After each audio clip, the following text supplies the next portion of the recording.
Yeah, it's a little after the period that I wrote about, but I am aware of it, and it's in the documentary. She was eager to be known for more than simply her beauty, and I think she kind of overdid it a bit, or at least the people who put together this supposed autobiography, which was called, of course, Ecstasy, based on the one film she made as a young woman when she was nude. Yeah, she was angry that they had presented it in such a vulgar way. They interpolated all sorts of stories that I don't know if they were true or not, but they didn't belong in her book. Yeah. That's why she called it. Yeah. So, did you take that into consideration when you wrote your novel? When you wrote about her Inventions? What was the question? Did you take that into consideration when you wrote your book about her Inventions? What I did was focus on her side as an inventor. I really wasn't interested in this part of her life because it was after the period I was writing about. So my book really ends with the discovery of her invention, which was kind of lost at the patent office because she patented it under her married name at the time, which was Hedy Lamarr. So nobody knew it was her. And then the Navy, she gave it to the Navy because it was a torpedo communication system. And the Navy threw it in the file and made it secret for the rest of the Second World War. So it really had trouble finding its way. But once in the 1950s, it was rediscovered by an engineering firm.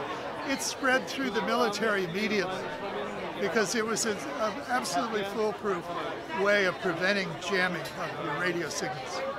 They put it on a buoy, a sonoboard that communicated with the plane. Then it was used for all the inter-ship communications. The ships during the Cuban Missile Crisis used it. So it really, and then it became part of car phones, and then Bluetooth, and some cell phone systems. So it really spread. So. Well, if you don't mind me switching on to this. No. You, before recently testified before Congress, you wrote novels about other moms. You know, we've had that thing for a long time. The reason that huge conventional bomb was invented was to use when Iraq was enriching uranium in mountain caves. And we didn't want to use nuclear weapons on Iraq, so this thing was going to be the substitute. Why they used it in what was essentially an empty valley, I have no idea. It seemed to me to be not a particularly smart choice. But now, what are your thoughts on, like, if you have any ideas for the future?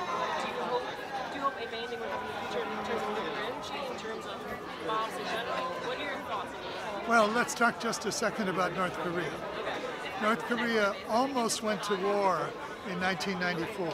We were within 2 or 3 days of their attacking Seoul with the several thousand artillery cannon that they have built into the mountains up above the city. And had that happened, it would have killed at least 1 million people. So Jimmy Carter jumped on a plane as a private citizen and went to North Korea, spoke with Kim Il-sung, the present guy's grandfather, and calmed everything down. So we dodged that bullet, but here we are again.